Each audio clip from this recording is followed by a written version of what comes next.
Bonsoir papa. Bonsoir papa. Je vous appelle papa parce que je vous ai vu. Bon, je peux vous présenter dans un premier temps. Donc je vous présente, pardon. Oui, qui êtes-vous exactement? Je vous ai vu ici au salon de l'écriture kimbanguiste. Qui Serge Emmanuel Ouattoula. Vous êtes Ouattoula? Le Ouattoula, le Loukolo? Oui, le Ouattoula, le Loukolo, ah de bon? Papa Mathieu Ouattoula, oui. Oula, mais j'ai eu l'occasion peut-être de vous poser quelques questions. Papa, vous habitez, je sais que vous habitez quoi, mais ça en province, hein? J'habite en province à Tours, effectivement. Et aujourd'hui, vous avez quitté Tours pour venir en région parisienne assister à cette... à l'occasion du 3e salon du livre kimbanguiste. Il fallait que j'y sois. J'ai été à la première, j'ai été présent lors de la première édition, la deuxième, donc ça a été la troisième. Il fallait forcément que je sois présent. Alors, quelles sont vos impressions par rapport au salon? Comment s'est déroulé ces dernières journées aujourd'hui? Écoutez, ça s'est très bien déroulé. Je suis arrivé aujourd'hui, sachant que le salon a eu lieu sur 2 jours. Donc hier le 18 et aujourd'hui le 19. Donc forcément, j'ai pris mes vacances hier vendredi. Je travaillais encore, j'ai pas pu venir. J'ai donc décidé d'être là aujourd'hui. Et vous avez procuré quelques livres à l'occasion? Les livres, j'ai regardé, j'ai discuté avec certaines périodes qui les ont publiés, mais bon, la plupart des livres, je les ai. Pratiquement tous, sauf ceux qui ont été récemment publiés. Mais tous les livres, pratiquement, je les ai. Très important de suivre ce qui s'écrit, ce qui s'est dit au niveau de la culture kimbanguiste, que nous diffusons au fil des années pour mettre, comment dire, à la disposition des gens qui veulent savoir ce que c'est que le kimbanguisme, ces ouvrages, faire connaître. Et nous débattons aussi, nous avons des débats. Justement, à propos du kimbanguisme, là, j'ai entendu, vous êtes nommé Ouattoula.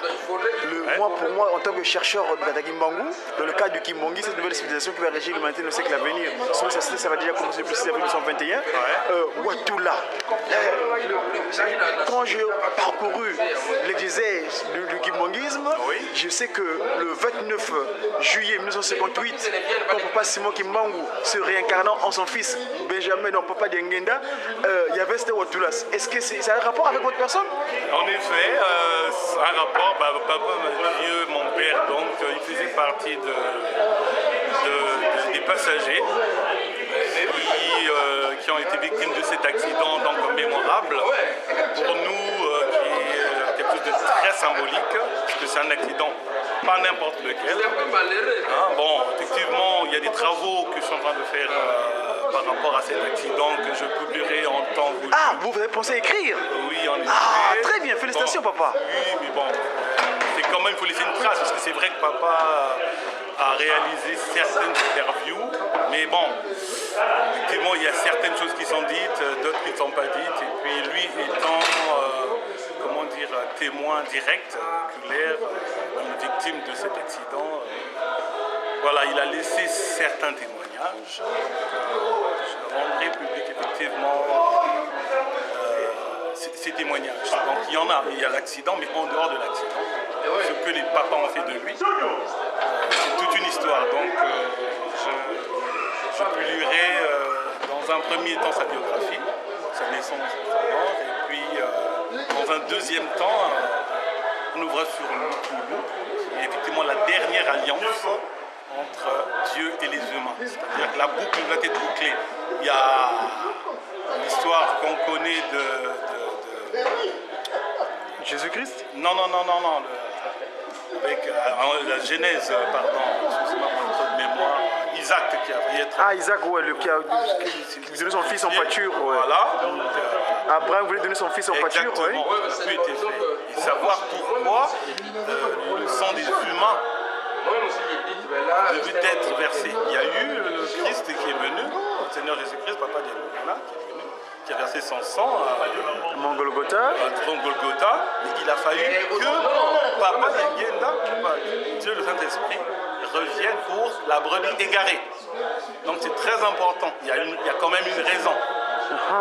Le sang du Christ qui a coulé, n'était-il pas suffisant? Pourquoi il a fallu que Papa Diengenda, donc Papa Simon Kimbangu, revienne et soit avec ceux avec qui donc on va dire des représentants de cette race noire. Et c'était pas un hasard. C'était pas un hasard qu'il ait été avec ceux avec qui il a choisi d'être dans cet accident. Voilà, donc... On peut l'avoir quand, c'est pour quand ce livre à peu près, l'estimation? Vous avez la date ou bien? Non, j'ai pas de date. C'est papa qui m'inspire. Papa Simon Kimbangu. Sa divinité, pas Simon Kangani, oui. M'inspire et c'est lui qui, effectivement, moi je poursuis mes travaux et il devait être publié en temps fixé, quoi, j'ai envie de dire. Tu en as déjà fait état physiquement quand lors de tes séjours en Kamba? Bien sûr, que c'est quelque chose dont je n'aurais pas pu parler facilement à Kimbangu lui-même. Je l'ai rencontré, on en a parlé, j'ai fait état, et même le programme, la publication d'abord de la biographie de papa, parce que ça c'est des témoignages, ça c'est quelque chose de personnel. Mais en fait, parlant de la biographie, dans un premier temps, c'était juste pour la famille. C'est un travail que j'allais réaliser pour la famille. Parce que c'est vrai que papa avait tendance à se plaindre, disant que les gens, c'est comme si on ne s'intéressait pas trop, les enfants ne s'intéressaient pas trop à ce qu'il a été. Donc, sur un plan purement, je veux dire, au plan de la famille, au plan de l'église. Et donc, j'ai décidé de réaliser ce travail. Mais je pense que ce n'est pas un hasard parce qu'en fait, j'ai commencé à prendre ces notes-là à peu près à l'âge de 14 ans. Donc, j'en parle. Et lorsqu'il m'a rejoint ici en France en 2000, j'étais venu pour des soins. Mais bon, là, les soins, ça c'est la part, ça c'est le côté humain des choses. Voilà. Donc, il y a d'autres raisons spirituelles qui font que... voilà. Et surtout pourquoi il est venu rendre l'âme ici en France. En 2006, nous étions témoins. En 2006, j'ai vu comment vous avez pleuré comme voilà, Papa Gaudi. Vous avez fait de la peine à beaucoup de gens. Et donc voilà, c'est ce travail que j'essaie de réaliser pour rendre témoignage de ce que mon père a fait, mon papa Mathieu. Et dans un deuxième temps, parler de Loukoulou. Parce qu'il y a des témoignages, il y a plusieurs témoignages. Et moi j'aimerais rendre celui de papa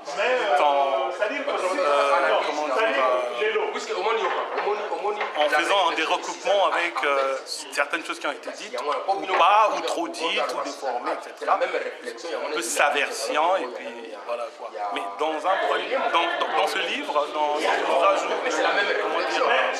je témoigne de la vie de papa. C'était à la base que sa vie. Mais en écrivant, en réalisant ce travail, je me suis vite aperçu que c'était indissociable du spirituel. Indissociable. Donc tous les événements qui ont jalonné sa vie, de sa naissance à sa mort, l'accident, comment Papa Diangenda l'enverra dans le nord du Congo en tant qu'enseignant, et puis voilà. Parce qu'il est parmi les pionniers de l'école conventionnelle kimonguiste, n'est-ce pas? Pardon? Il est parmi les pionniers de la mise en place des écoles conventionnelles kimonguistes. En fait, c'est de sang fait que les écoles, bien sûr, c'est Papa Diangenda qui le lui demande lorsqu'il retient, parce qu'il est resté 10 ans dans le nord du Congo. En quelle année ça? Donc, Papa Diangenda l'envoie en 1948, né de la création de l'État d'Israël et de l'indépendance d'Afrique du Sud. Donc c'est en 1948 que Papa Mathieu fait connaissance de Papa Diangenda. Enfin connaissance, il connaissait déjà. Physiquement, mais ils ont des têtes à tête, ils discutent en tête à tête en 1948. Et 10 ans après 1958, ce sera l'accident de Loukoulou. D'accord? On en reparlera. Dans ce livre-là, je ne parlais que des faits. Après l'analyse spirituelle, pourquoi l'homme noir est garé, ça c'était qu'on voulait repartir depuis les origines. Parce que pour Loukoulou, donc la libération de l'homme noir et de toute l'humanité. Donc il y a une raison aussi de parler de la libération de l'homme noir et de toute l'humanité. On doit repartir en amont depuis Adam et Ève. Et pourquoi on a été, on doit être libéré, mais libéré de quoi? Libéré de quoi? Ça sous-entend que nous avons été dans une prison, quelque part. D'accord? Ou dans une certaine forme d'errance. D'accord? Donc libéré, bon, on va parler de cette libération qui effectivement remonte à la chute.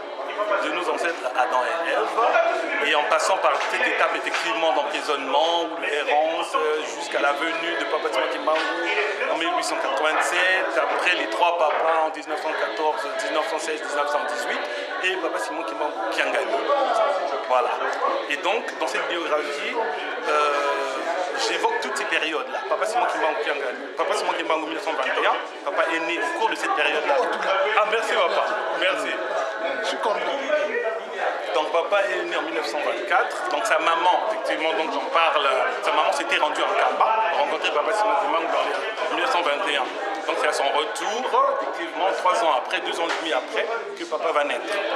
Et donc j'explique les situations. Donc elle avait reçu les bénédictions de Papa Simon Kimbangu. Quand il est allé le rencontrer en Kamba, effectivement, quand papa a commencé à réaliser son œuvre.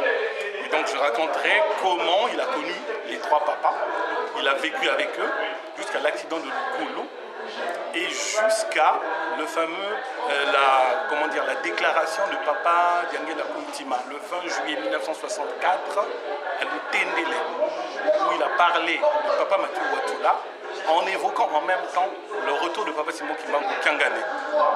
Dans lequel il dit, donc le 20 juillet 1964, na Congo Brazzaville, Zana Moto, Congo Naye papa Mathieu Watula. Tata Motache qui est Kuna, la mission Nzambe Tata, Nzambe Mwana, Nzambe Molimo Santo. Akokufwa Nokite, Akomona Bokonzi ya Tata Nangai. Donc ça se passe en 1964, juillet 1964. En effet, papa avait à l'époque 40 ans et papa nous a quittés en 2006. Donc il a vu ce fameux retour, donc papa Simon Kimbangu Kiangani. Le fameux papa dont parlait papa Diangé Nakomona Bokonzi à papa Nanga, donc retour en quelque sorte. Voilà, de son père, papa Simon Kimbangu en 1921, mais avec papa Simon Kimbangu Kiangani qui porte le même nom et qui revient comme chef spirituel. Donc effectivement, il a vécu, j'ai envie de dire, en amont, au cours de sa naissance, les trois papas et la femme, donc pour boucler. Papa Simon Kimbangu en amont et en aval. Et il est parti, il nous a quittés en 2000, le 6 janvier 2006. D'accord. Donc en gros, et puis il y a d'autres choses qu'il a vécues effectivement auprès des papas. À la base, c'était pour la famille. Après, il y a certains témoignages que j'ai été amené de parler certains témoignages parce que j'ai estimé que au niveau de l'Église, ça pouvait peut-être, servir dans la façon dont papa travaille avec ceux qui étaient auprès de lui. Oui, papa, mais à propos de justement papa Mathieu Watula, nous savons qu'il fut le premier diplomate, c'est-à-dire que, parlons de la chancellerie ici en France, et Bandile Makambo, Gros Brazzaville, j'aime bien l'appeler Mbanza Kimbangu, donc ex-Brazzaville, papa Mathieu Watula fut le premier ambassadeur ici en France. Alors, non, j'explique. En fait, papa est le premier diplomate dans le sens où, à l'époque où le ministère des Affaires étrangères n'est pas encore créé, un concours au niveau, donc à la veille des indépendances, un concours avait été ouvert afin d'envoyer effectivement, de former des nouveaux des diplomates pour le Congo qui devenait indépendant. Donc un concours avait été ouvert. J'en parle d'ailleurs dans le livre, mais là je fais un petit résumé. Donc le concours a été ouvert, sauf que il était plus ou moins biaisé, parce qu'à l'époque, il y avait deux partis au pouvoir, l'UDDA et le MSA. Donc il y avait Opango, il y avait Yulu. Donc du côté de, je ne sais plus Kolela, si c'était l'UDDA. L'UDDA c'est Kolela, oui. L'UDDA c'était Kolela. Bernard Bakana Kolela. Oui, exactement. Qui était membre de ce parti. Et de l'autre, il y avait Ganao. Charles David Ganao. Ganao, voilà. Et donc le concours est ouvert. Il y avait deux postes à la base. Sauf que donc, le concours a lieu, il y a 32 candidats. Papa Mathieu se présente. Il était très fort en mathématiques. Donc il y avait beaucoup de mathématiques dans ce concours, me disait-il. Le concours est ouvert et puis il est premier. Donc la nouvelle a fuité, on ne sait pas comment, on a fuité, on dit Mathieu, tu es premier au concours, ne te fais pas berner, il faut faire quelque chose. Il n'y avait que deux postes, sachant que l'un c'était pour un candidat de l'UDDA et l'autre du MSA. Donc effectivement avec d'autres amis à lui, ils sont allés faire beaucoup de bruit. À l'époque, le ministre c'était un ami à lui, Gandian. Gandian Prosper. Donc effectivement, ils sont allés lui dire qu'ils étaient au courant qu'il était premier et qu'il ne pouvait pas se laisser faire. C'est ainsi que Youlou, le président Youlou, a appelé, je crois que le Quai d'Orsay. Ainsi que Youlou, le président Youlou, a appelé, je crois que le Quai d'Orsay, pour dire qu'il y avait un problème, que Ouattula, qui était premier au concours, qui n'appartenait à aucun parti, était au courant qu'il était premier. Donc c'est ainsi qu'on va octroyer un troisième poste. Normalement, il n'y en avait que 2. Lesquels? Quel pays? Donc, aux Nations-Unies? En France, Papa Mathieu vient en France. Ça, ils viennent pour un stage, à la formation. C'est là, c'est pour ça qu'il dit qu'il est le premier diplomate. C'est-à-dire c'est au sens propre. C'était pas politique. Parce que les uns appartenaient à des partis. D'accord? Et Papa n'appartenait, comme lui-même il dit, il appartenait au parti de Papa Simon Kimbangu. Donc il est premier, il dit là vous ne pouvez rien faire, vous ne pouvez pas me tromper, il faut faire quelque chose. Ben, il y a un troisième poste qui est octroyé et il va venir en France. Kolela à Hambourg, en Allemagne, et Ganao à Londres. Voilà, dans un premier temps. Donc ils partent en stage, ils reviennent, ils mettent ensemble le statut pour monter le ministère des Affaires étrangères. Après, ils sont réaffectés. Mais entre-temps, il y a comment il s'appelait, qui est nommé ambassadeur Bikoumou, Philippe. Voilà. Mais au niveau diplomatie, le premier au sens propre, par concours, c'est lui. Ce qu'il appelait bien la méritocratie, il avait mérité, à la mérite, voilà. Au mérite plutôt. C'était le parti de Papa Simon Kimbangu. Donc voilà. Ok, et pendant parce qu'il est prêt, après cela il a exercé dans la diplomatie, n'est-ce pas? Bien sûr. Quel est son parcours en tant qu'enfant d'Tata Kimbangu? Donc il est en France en 1962. S'il est venu à 2 reprises, 3 reprises, parce qu'ils étaient affectés dans différentes villes, mais sinon de 1962 à 1964 en France. Et pour ne pas citer, c'est au moment où vous êtes venu sur Terre, vous êtes revenu sur Terre, vous? En 1964, en août 1964. En France, vous êtes né en France, c'est au moment là vous êtes venu sur Terre. Effectivement. Ouais. Vous êtes matérialisé. Exactement, je suis né ici. Dieu avec nous, Emmanuel. N'est-ce pas? Là, comme le dit souvent Papa. C'est pas Dengue qui vous donne ce nom, je crois, non? Papa Dengue nous a donné ce prénom. Papa. Et donc il repartira, il ira en Allemagne en 1968, 68 à 70, puis à Moscou. Et puis il repart au Congo. Les papas ont voulu qu'il rebatte encore retraite dans notre pays. Mais non, à propos des écoles conventionnées kimonguistes, comment Papa Diangenda, oui. Oui, à propos d'écoles, je vais poser une question, on va pas me dire. En fait, donc, Papa est affecté dans le nord du Congo, à Fort aussi à l'époque, donc au Wando, en 1848. Mais il est allé rencontrer Papa. En 1948. Oui, je raconterai les circonstances dans le livre, comment ils sont connus et comment il va se retrouver là-bas. Et surtout ce qu'il a vécu pendant 10 ans, 10 ans avant l'accident de Loukoul. Donc cette rencontre a lieu en 1948, donc 10 ans, et puis Loukoul, ça sera en 1958. D'accord? Il y a un certain nombre de choses d'un point de vue spirituel assez extraordinaire qu'il a vécu là-bas. Mais moi, dans mon analyse, j'ai compris que c'est une formation que Papa Diangenda lui avait fait faire là-bas. Parce qu'il a vécu un certain nombre de choses, des faits assez extraordinaires. Tous les 10 ans, à chaque fois que les papas ont totalisé 40 ans, il a vécu des choses extraordinaires. Donc c'était en lien avec lui. En 1954, donc je le raconterai plus tard, par là, 1954, Papa Kisolokele a 40 ans. En 1956, on parle de Boulungo 56, Papa Dialungala a 40 ans, il a vécu des choses. Il est dans le nord là-bas. Et quand il termine, il rentre, 1958, Papa Diangenda a 40 ans, il fait l'accident. Le fameux accident où ils sont tous morts. Tous. Parce qu'il y en a qui disent qu'il y avait des blessés. Non, ils sont morts. Pendant cette saison-là? Voilà, ils sont morts. C'est au cours de cette période que les couleurs de l'église, effectivement, chacun a vécu ce qu'il a vécu, mais lui, effectivement, les couleurs, les anges, les chants et tout ça, là, il me l'a raconté, donc je ferai état de cela au cours de ces témoignages-là, en fait. Voilà, donc... La création des écoles, oui. Oui, la création des écoles, donc c'est quand il a terminé, parce qu'il a été instituteur, préfet, directeur d'école, il y a un certain nombre de postes, écoutez-moi là, tout ne me revient pas à l'esprit, et c'est quand il termine, dès qu'il rentre à Brazzaville, parce que ça coïncide avec la période où les élèves kimbanguistes à l'époque donc, du Kintwali, parce que le kimbanguisme n'a pas encore cette dénomination, donc les élèves qui suivent le mouvement de Papa Kimbangu sont exclus des écoles, les travailleurs sont exclus. Et donc lorsqu'il rentre, Papa Dengue va demander dans un premier temps à Papa David, qui est le cousin de Papa, qui fait David Somi, qui fait l'une des victimes de cet accident. Son cousin. C'est son cousin, les deux c'était des frères, les deux du Congo-Brazzaville. J'en parlerai plus tard.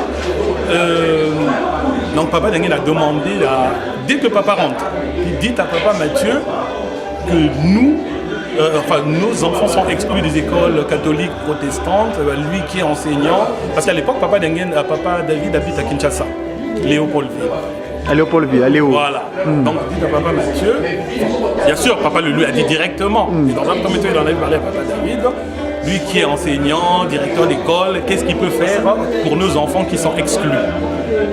Donc c'est ainsi qu'effectivement, Papa, après avoir rencontré Papa Dengue, va prendre en charge, donc, tout en étant directeur de l'école de Mafuta à Brazzaville, de 1957 à, je ne me rappelle plus trop, début des années 60.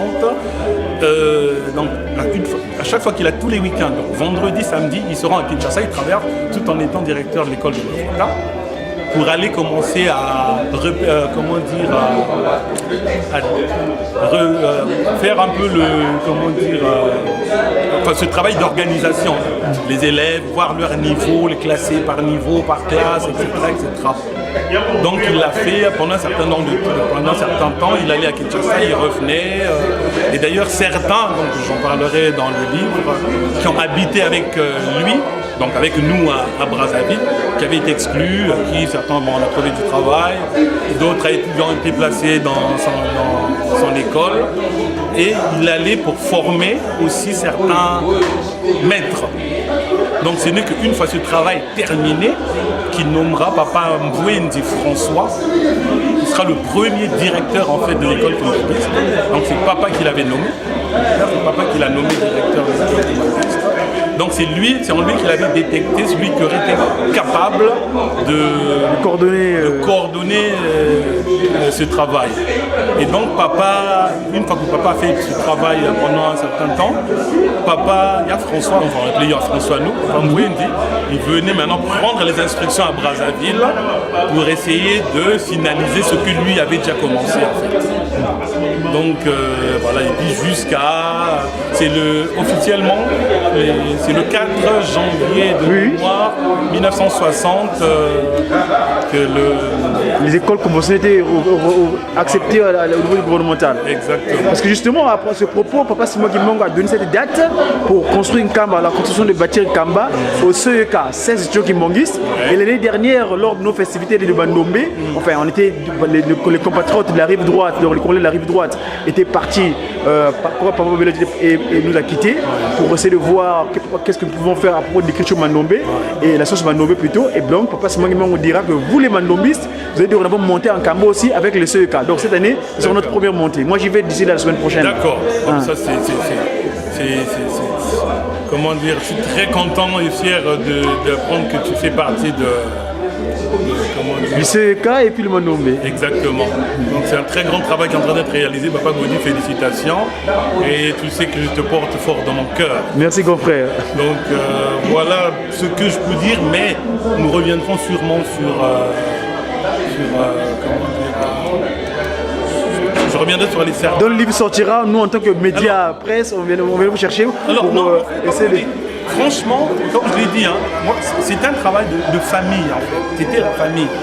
Mais au fur et à mesure, je me rendais compte que tous les événements étaient liés à Papa Simon. Tous. Ah, évidemment, donc, Mathieu. Forcément, j'ai été obligé de faire un lien avec l'église et puis voilà.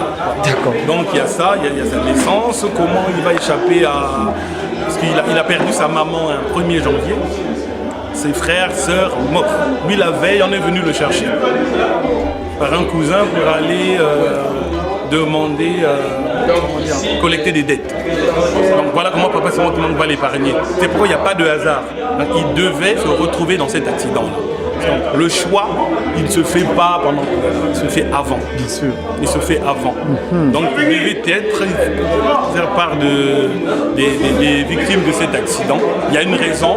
Après, il y a certaines choses qu'on ne peut pas évoquer là. Voilà, on en reparlera. D'accord. Merci Papa Watoula incarné. C'est comme ça il l'appelle moi. C'est Tata Watoula qui est donc en vous. Faites son travail. Nkuna kwani. Nkuna imenga makulumuka. Filaye, fils, file. Tu fais Papa Kimbangu parce qu'il s'appelle Emmanuel, qui peut dire Dieu avec nous, mais nous le Dieu nous connaissons, s'appelle sa divinité Papa Kimbangu Kiangani. Donc, Tata Kimbangu Kiangani, merci beaucoup. Bon courage et on attend le bouquin.